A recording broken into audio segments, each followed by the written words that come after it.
If you have said to yourself, I should write that, or if someone has said to you, you should write that, then I'm talking to you because you need to write. And that's why you're tuned in to yWrite.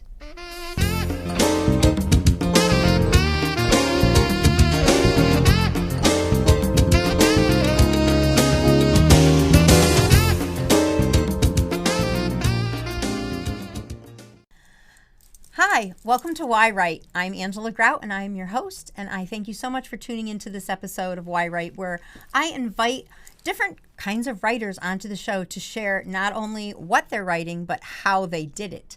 Because if you're looking to write a story, you're definitely going to resonate with one of the ways these authors have done it. Today, I want to welcome a fellow West Springfield resident, which is where I am from too, and her name is Laura Louise. And Laura Louise is, she's written several books, and you're going to see them in a minute.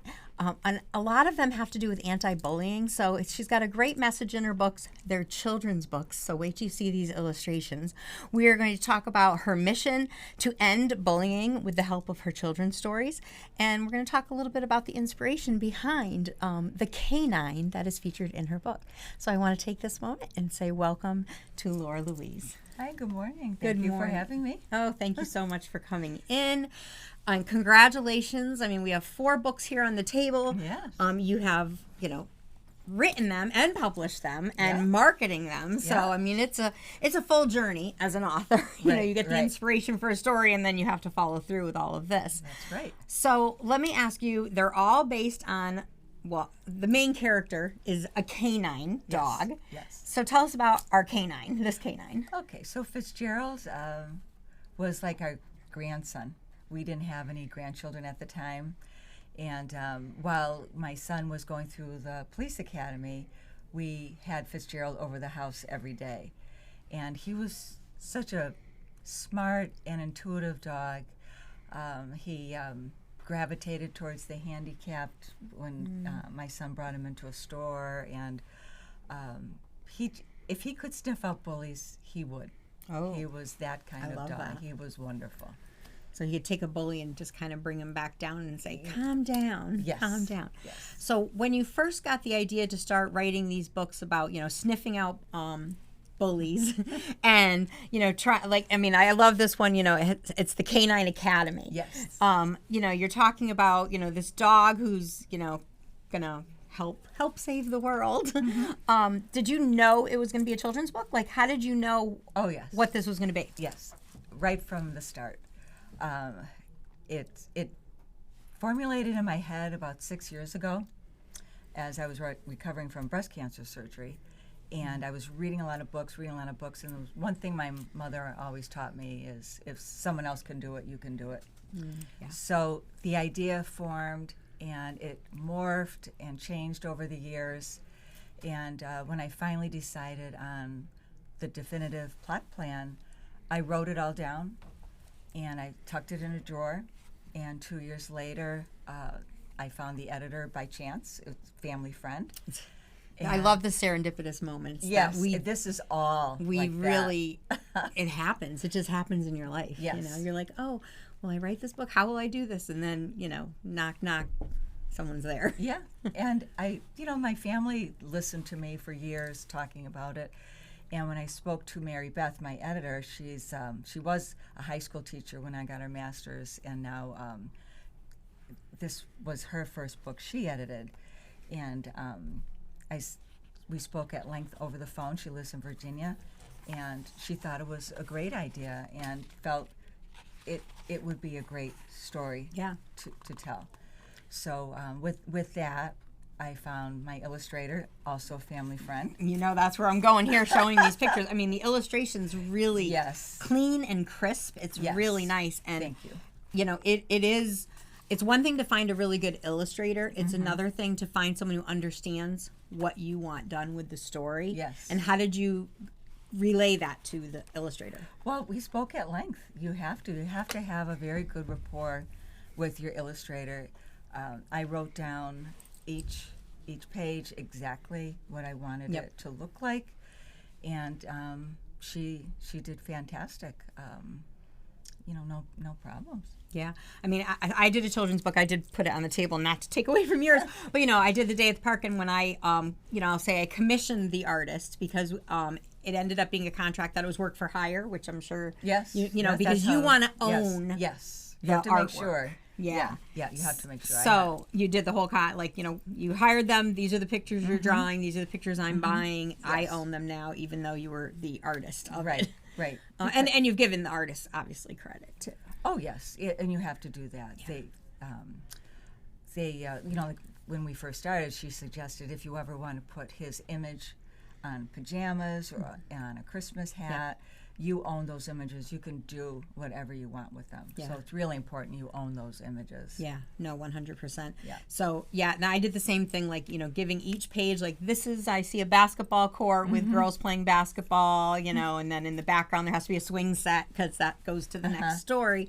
So it's neat how we can verbally or even write down what we want the picture to be, and then magically these artists just really draw such great pictures. So you have so much color in them. Yeah, I love that page. It's beautiful. So when you have all of the colors, this is where it's important to find a good printer.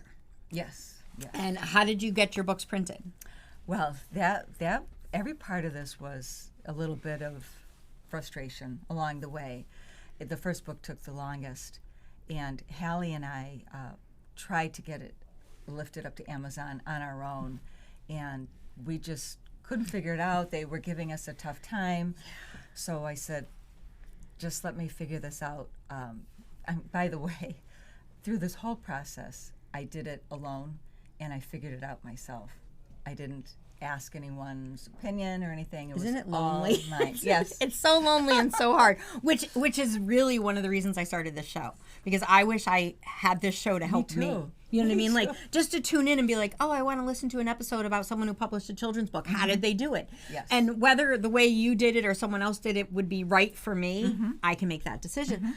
But like you, there was no guidance. Right. You're just like, there was nothing. All right, how do I do this? I have since, side notes, joined an author group in Westfield at the library once a month. And so is it the Whip City? No. Yes. Okay, yeah, yes. Whip City Writers. Yeah, they're great. They're great. But so I found Silver Street Media, and at the time it was Cindy Rosendale. Love Cindy. Yeah. And you know, I don't know if I knew that. I went to Silver Street and I dealt with Cindy and Danielle. Yeah. Oh God, they were great. Wonderful, yes. wonderful. Yes. And the book, they were impressed that I had so much done. Everything was done. Yes. It was just to get lifted up on a site, and they also, my illustrator does the cover, but Danielle kind of tweaks it a little bit, and we go over it. Well, the hardest thing I found trying to do the same thing you did going to KDP is it got pixelated. Oh. Like the pictures weren't clear and crisp, and you want it clear and crisp. Right. And, I knew the layout that I wanted. So going in to talk to, Silver Street Media and saying, and literally bringing in some books from the library to say, I don't want it to look like this. I do want it to look like this. I want this kind of, is very helpful to them. Right. And when you come in and you have your thumb drive, that has has the story and then has the artwork, then, all of a sudden they can piece it together much easily. Yes. And Danielle sets up the pages, and some of the pages, any of them really, she would highlight a sentence to stand it out, And like make it nice and bold, yes, and especially like when you have dialogue, like I like that your dialogue is in bold and in italics because you can hear that was all her. The dog, it's right. I have an idea, it's just really cool that the dog the dog Fitzgerald has a voice, that you get to hear. So he continues his story into 2 more books. Yep. And now you've just released a Christmas book. Yes. This is the trilogy, RICO and the RHINOS, and then LELA, the comfort dog, and then the Christmas elf. The interesting thing about my books is that my husband and I are a blended family. He has 2 daughters, and I have 2 sons. Oh. So all the children and even the dog, Layla, I've included in my books, and it brought the family, more together.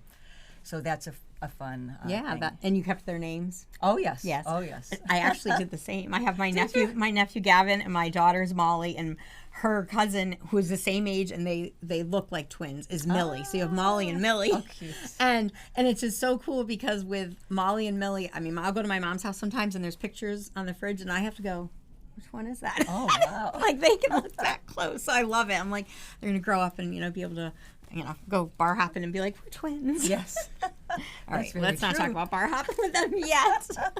But yeah, I mean, it's really neat when you can take a story and not only share a moral and a lesson, Yes. but it's entertaining, engaging, and it brings in like some legacy for your family. Right. I feel will live on in the pages of my books forever. Yeah. So what made you go into like trying to end bullying? Where did that passion come from? Well, I think we've all been bullied. I'd rather not say where I've been bullied. It actually wasn't at school. Mm-hmm. It actually was in the workplace. Yeah. And but we've all been there. We've all been looked down from someone, thinking they're better than us. Yeah, I say when someone's casting that judgment that Yes. they're better. And in my books also is in every book, I talk about working hard to get what you want. Like RICO was not a good baseball player until he practiced harder and did more. Officer Tommy gets him into becoming a catcher because he's the shortest player on the team, so catcher made sense. And LELA the comfort dog, Elle Madeline, the tap dancer, who is my granddaughter, and this is true life, she gets quite a bit of anxiety up on the stage when she's performing. So they enlist the help of LELA the comfort dog, and LELA goes through tips on how to bring Elle's anxiety down. But by the same token, Elle has to work harder at her tap dancing. I love that. It's such a great lesson for kids to see how they can learn tools to adjust to the situations they're in, but they also learn that they have to embrace the situation they're in and continue and do it, because practice does make perfect. Practice. And as writers, that's one of my favorite phrases. Practice makes perfect. Practice is key, and confidence is key, and that's well. And as a writer, you've practiced. Yes. And I know the whole drill. You write it, and then you're like, oh, I coulda, shoulda, woulda, and things. Yeah. And I kind of. But you gotta let it go. Yes. In the Elf book, Charlotte is a fantastic basketball player, better than the other elves, excuse me, and they're jealous of her. And what happens is she is not as good a toy maker as the other elves. So when she makes a mistake in Santa's workshop, they're all snickering behind her back and making fun of her. So Marion, the librarian, Officer Tommy, and K-9 Fitzgerald fly up to the North Pole, and they always watch what's going on before they say something, and they notice this. So they take Elf Charlotte aside and they say, maybe if you teach the other elves how to play better basketball, maybe they can help you how to make better toys. So what a great way to teach someone to take the high road too, because if she's a better basketball player, she'd be like, well, great, you can make a better toy, but I can shoot a 3-pointer. Right. But I like that they're helping them. Yes. So I don't know if this is something that you had thought about doing or if you're thinking about doing, but it's something that I am working on, is turning the book into a coloring book. Oh, I was thinking that. I actually, I'm the only one from Silver Street Media that I did a coloring page. Okay. for Oh, each coloring book. pages. Oh, I love that. So I noticed with my granddaughter, when I only get to go out That's so to see nice. them. So when you do a book signing or you go do a book Yes, talk, I then the kids. I go into the schools and I hand them all out to, the teachers do after, and they can color them. But I noticed with my granddaughter anyway, she prefers to have a blank paper and use her imagination. I'll sit and draw yes. 100 houses. Yes. Coloring gets to be, because I was thinking of that too. Yeah. And I thought, well, I'll just leave it with the pages. No, I like that because, first of all, you have a great way of marketing the book, which Oh, some authors will sit down beforehand and say, well, what kind of book should I write because I want to see where the market is. Oh, I'm not that kind of writer. I have to write what I need to write. Oh, yes. But you've captured two great audiences. One is the dog lovers. Yes. And then the other one is the children. Yes. So, and then you have those lessons. Now, going into the schools is obviously a great way to market the books because you're teaching them, anti-bullying lessons, things like that. But, I have a dog, I have a Rottweiler, and this is how I discovered you, is your book happens to be where he goes to like little doggy camp. Oh, yes. And I was like, oh my gosh, look at how cute this is. Yes. I'm like, where is she? And, it's just neat to see how, you can bring two different worlds into the same love of a story. And when I do vendor events, book signings and such, everyone has fabulous ideas. And I mean, I could be spinning my wheels all day long on this. So I can do as much as I want any day and as little as I want. I'm retired, so I don't have to do anything. The other thing is, as you touched on marketing, I went through Envision Marketing in East Long Meadow, and they created the bookmarks with the and the 4 books. I was just going to call this the QVC code. No, QR code. Like, wait a second, the QVC, the QR code. So so getting a marketing company on board, like what is that like? For an author, unfortunately, because you're bringing them already printed books. Yes, they were wonderful. I can't say enough about Marcy. However, this was my first book. It was Mary Beth's editing first book. It was Hallie's first book. I was also their first author. So, and how many years ago was this? 2, a little over 2. Oh wow, you've done a lot in 2 years. 2 years, 4 books, a marketing company. Yeah, they didn't really know. The one thing they did do is the reminder paper. A gentleman called. Yes, and you had a beautiful interviewed. write-up in the reminder. Yeah, that was my second one. And I was saying that there was another write-up in, is it the Record or the? And the Record had one too, and I did that one. So I've had three write-ups, and that's really the best way because not everybody's on Facebook, and a large part of my customers are the grandparents.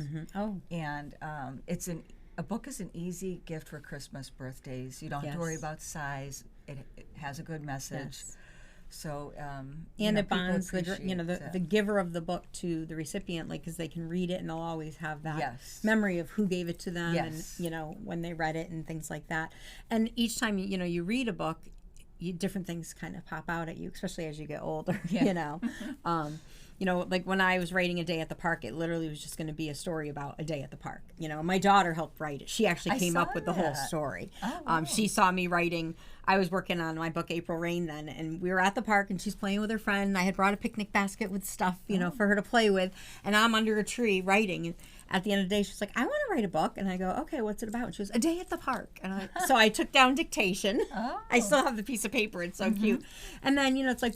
I was like, I'll put it in a little book format for her. And then the universe, like you said, it just, we're on the beach and my daughter, who's 7, meets a guy who happens to be an illustrator for DC Comics. Oh, wow. Like she's playing with his daughter and, and then it just kind of unfolded. And I was like, I think we can do this. And, so it began like that, not knowing that I would have a message in the book. Like you were thinking, okay, anti-bullying, but just like having the social emotional learning skills of like including other people to play with you and being thoughtful. And I mean, there's one little, snippet in there. They're having picnic lunch, and then they have to bring their trash to the trash barrel. I mean, it's just a simple little thing, but it gives questions at the end of the book to say, what did Molly and Millie do with their trash? And then it kind of can reinforce them that, oh, that's what you do with it. Right. And the same thing, with, when you're talking about the tap dancer and she's having the anxiety on stage, you can bring that up to someone who's having that anxiety and say, well, what did she do in that story? How did she handle it? And all of a sudden you're like, oh yeah, well, remember that K-9 Fitzgerald? And, it just kind of keeps the lesson going. Yes. It's been a lot of fun. So you've had the same illustrator for all the books? I actually switched. Hallie worked full time, and she really didn't have a whole lot of time to concentrate on it. It would take like 10 months for her to do a book. And Yeah. my age, and No. my books are the trilogy are all cliffhangers. It leads into the next book. Oh, nice. And when So the you first, need it done. Yeah. when the first book was done, everyone was clamoring, well, what happens to the little boy? Who's the little boy? Yeah. And I didn't want to wait. I wanted it done. So Yeah, it's sometimes it can be difficult work. I mean, I went through someone for another book where, you give them a deadline and, Yes. If you're an illustrator out there and you want to do it, make sure you work with the author's deadline. Yes. And So where did you was find good. the illustrator for the elf? I just went online and found Simon Goodway. He's in London. Nice. And Expanding worldwide now. Yes. I think get a bigger audience dealing with someone in London too, because that's I'm sure true. he has an audience following him who wants to Yes. see. So, the artwork, is, He did a phenomenal job. amazing in this, and I love how It's all digital the art, not AI, digital. oh yeah, definitely. But he had a prototype or like the samples to work from, so he Yes. knew what Yes. Fitzgerald looked Yes. like, and following the same color schemes. Yeah, at first, I don't know if there's many German Shepherds over there in London. I don't think so, because he had a very small version, and I would say, no, he's very large. They You're just gonna have those to make purse-sized them- dogs there. Oh, I don't know, but he got it nailed down, and I'm very happy with the Christmas book. So you did It's everything such with joy. him through the internet. Yes, all Google Docs. Google Docs is great. I didn't have any And problem again, with it. going back to Silver Street, when you pick out your books, you've done hardcover. I mean, I've done both. You've yes. done so. Yeah. It's expensive. It's more expensive. It is. It's more expensive. This book was even more expensive to Well, that's what I want to print. talk about, like between what made you pick the different sizes and what is better for you, softcover or hardcover in sales. The hardcover sells better. I've kept the price. I don't make much on the line of profit at all, and because I'd rather the books get out there. Is $2 or $5 going to make my life any better? Yeah. No, but you got to cover your costs. it covers the cost, and I want the message out there, and I want to be in children's hands. Some people, though, will buy the soft cover. If they buy 2 or more, I drop the price. The Elf book cost more to print. However, I kept the price the same. So it And just do you do your own ISBN numbers, or does Silver Street do that Silver for you? Street That's does. nice. Yeah, I mean, it's really nice when you do get like these, Yeah. indie publishers, and these small batch publishing houses to help, because it's a lot to do. Like, I did the first one on my own. yeah, I did too. I think But we when all- I got there, we all have to do it they're like the really long, "Oh, hard no." way. Yeah. And then when I got there, they're like, "Oh no, you can just use ours." So I never used it. It was from Bowker's. Yeah. Yeah. Because you go to Bowker's and then you buy like 10 ISBN numbers Yeah. for whatever amount of money, and then it's like, oh, What do I do with it? what now? do I do with them? didn't- How do yeah, I did. I just didn't know what to do. Yeah, I mean, it's like you want to write and then you want to publish, but sometimes you're just like, okay, here I wrote it. Can you do something with Figure this out now? for me. Yeah, and that's. I swear to God, at least 2 people at every event will come up to me. How did you do it? Yeah. And I read recently where only 1% of people actually go through with publishing a book, Finishing. really getting it done. And so even though people say everyone has a book to tell, I feel. Everyone does. But it's how passionate you are to actually get it done. Yeah, I work. I have a couple writing groups I'm in, and one of them is a memoir group.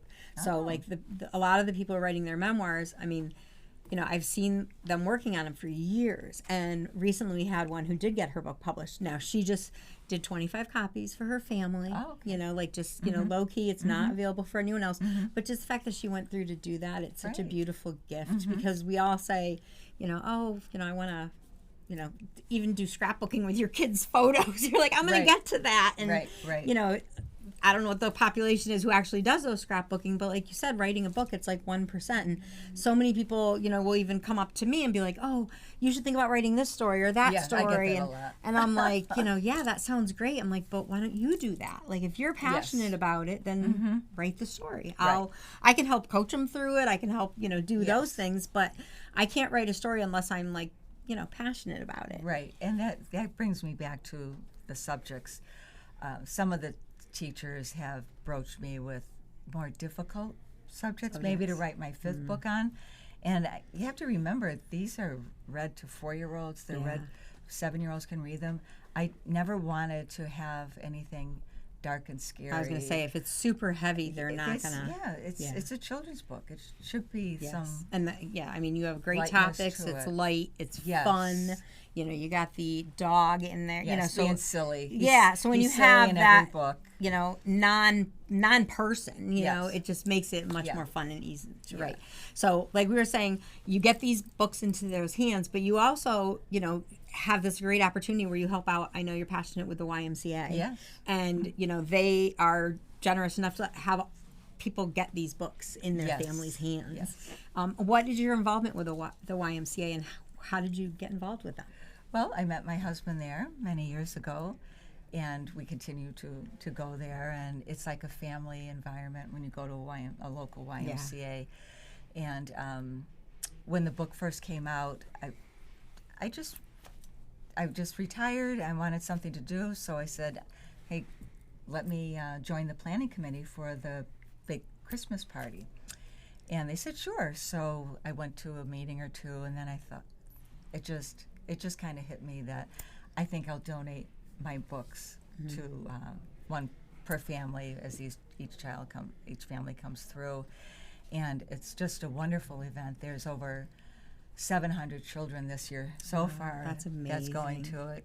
And it's just a joy that day. It's like a Disney production. It's huge. It's bigger than life. We have Santa, eat pancakes with Santa, and a lot of my girlfriends are going to volunteer.